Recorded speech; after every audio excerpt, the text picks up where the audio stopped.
Olá, hoje o nosso assunto é sobre a aquarela e hoje a gente vai explorar um pouco o lado artístico da aquarela, ou seja, não pensando no uso da aquarela com crianças e sim no uso livre, né? Então, como que um adulto, uma pessoa que quer fazer uma pesquisa artística pode aproveitar a aquarela. E aí tem algumas considerações para fazer com relação à maneira de utilizar. É diferente das crianças que já recebem a tinta diluidinha nos potinhos, né? E simplesmente tem o acesso à cor como ela foi distribuída, né? Nesse caso, a gente vai usar o azulejo. E o azulejo então vai ser um entreposto entre a tinta e o papel. Ela sempre vai passar pelo azulejo primeiro. E no azulejo a gente consegue fazer misturas assim. Então, por exemplo, né, a gente consegue colocar, tem que realmente ser pouquinha tinta. Se você tiver a possibilidade de guardar o azulejo, ainda é mais interessante, porque essa tinta vai secar aqui e depois com a água do pincel a gente consegue derreter a tinta e utilizando ela somente no ponto que a gente quer. Então é bem interessante, é uma tinta que não se perde. É muito legal o cuidado para arrumar o azulejo, né? Você pode pôr as tintas assim, mais ou menos obedecendo uma ordem, né? E depois a gente consegue com a água e criando pontes entre os pinguinhos de tinta. Aqui por trás continua a ideia de um círculo de cores, né? Então, quando eu pego o pincel e aproximo aqui, ó, do amarelo e levo em direção ao azul, eu obtenho no próprio azulejo todos os tons de verde, ó, mais claro, mais escuro. Então a beleza dessa mistura das tintas, né? Esse é a principal vantagem da aquarela. A aquarela ela também é muito interessante para usar em combinação com outros materiais. Ela se presta muito a se combinar com outros materiais. Ao contrário, por exemplo, de um giz de cera, que o giz de cera é preferencialmente usado puro, é difícil combinar ele com outros materiais. Mas a aquarela tem essa facilidade. Então, pegando um carvão aqui, por exemplo, né, eu consigo fazer desenhos, linhas com carvão, que às vezes podem me dar parâmetros de coisas que eu quero desenhar, né? Às vezes eu tenho uma forma específica que eu quero gerar.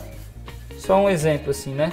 E aí é interessante como a aquarela ela vai se aliar a esse carvão, ó. A gente pode observar que essa técnica já não está mais levando em conta aquela ideia pedagógica de uma aquarela com fundo molhado. Agora eu estou utilizando com fundo seco. É muito comum a gente usar essa técnica com os alunos de ensino médio, 11º ano, que seria o segundo colegial. Para isso existe um controle muito mais efetivo da tinta. Você pode usar ela pura, bem forte, e a gente usa às vezes em algum acabamento a tinta bem forte, e você consegue diluir o quanto você quiser, né, a tinta, para que ela possa então ter toda a suavidade da aquarela, né, e já um uso muito mais consciente e intencional.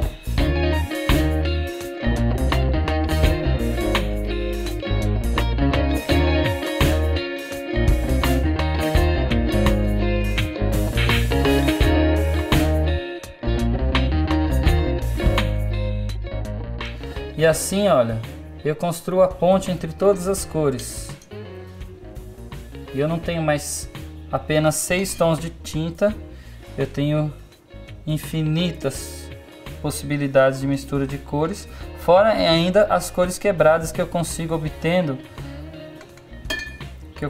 obter misturando cores que não são vizinhas. Então, por exemplo, se eu pegar esse amarelo aqui e juntar ele lá no roxo, ó, eu gero um marrom, olha. É interessante que essa técnica com a folha um pouco mais seca, ela se constrói muito em camadas, né?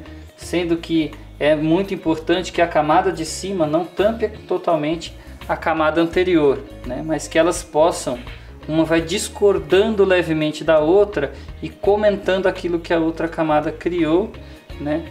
A ponto então de elas se tornarem coisas complexas e gerarem misturas delicadas, né? Essa pintura, ela já vai buscando aquele equilíbrio de cores que caracteriza então a última camada do trabalho. Saber parar também é uma arte, né? Deixar a coisa sugerida, encaminhada, contendo ainda a delicadeza, mostrando um pouquinho das camadas iniciais. Então esse daqui seria um exemplo de como utilizar artisticamente a aquarela, né? Apresentamos o azulejo, a utilização do azulejo como a criação de 500 tons, além desses 6 aqui, que nos são dados já que já vem prontos, né? E trabalhamos então a mistura da aquarela com outras técnicas, então no caso com o carvão, e trabalhamos também com a folha mais seca, né? Bem diferente daquela utilização pedagógica, né? Direcionada para crianças menores. Isso aqui é uma técnica que se pode trabalhar no ensino médio, com jovens, com adultos e inclusive em viagens, né? Essas aquarelas secas, elas também são interessantes para que a gente sente num lugar, desenhe algumas linhas com grafite e rapidamente consiga dar volume para o que a gente está retratando. É uma maneira interessante de parar na frente de algum lugar bonito e observar esses detalhes. São tantas as possibilidades da aquarela e era um pouco isso que eu queria trazer.